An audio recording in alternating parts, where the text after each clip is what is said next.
El día de hoy, en Palacio Nacional, el presidente de la República presidió la 43ª sesión del Consejo Nacional de Seguridad Pública y ahí realizó un importante anuncio. Escuchemos de qué se trata. La constitucionalidad o no de la Ley de Seguridad Interior, que ya fue promulgada, lo decidirá la Suprema Corte de Justicia de la Nación. Así lo dio a conocer el presidente Enrique Peña Nieto al participar en la 43ª sesión del Consejo Nacional de Seguridad Pública. Como sabemos, corresponde únicamente a nuestro máximo tribunal decidir cuándo una norma se apega a la Constitución y a los tratados internacionales en materia de derechos humanos.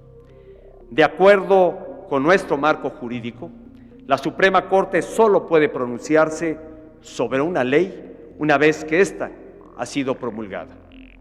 Por tanto, doy la bienvenida al análisis que en su momento lleve a cabo la Suprema Corte de Justicia de la Nación sobre esta ley.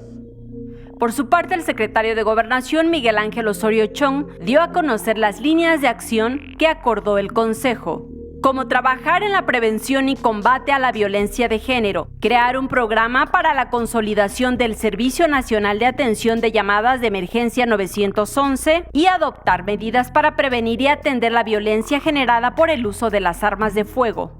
En la sesión previa se aprobó por parte de los gobernadores un exhorto respetuoso a la Cámara de Diputados a aprobar las modificaciones a la Ley Federal de Armas de Fuego y Explosivos, aprobadas ya por el Senado desde inicio de este año y que tiene por objeto endurecer las penas en los casos de portación ilegal de arma de fuego. En su intervención, el jefe de gobierno de la Ciudad de México, Miguel Ángel Mancera, destacó como parte de las tareas del combate a la desaparición forzada el resultado de un protocolo de identificación de cadáveres.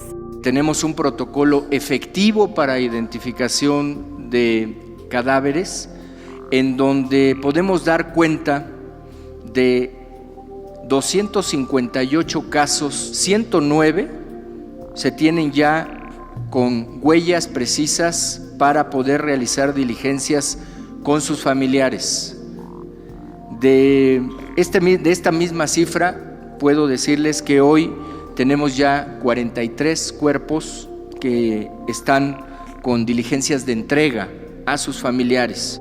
En las imágenes, Javier Cordero, Saray Mariscal, 21 Noticias.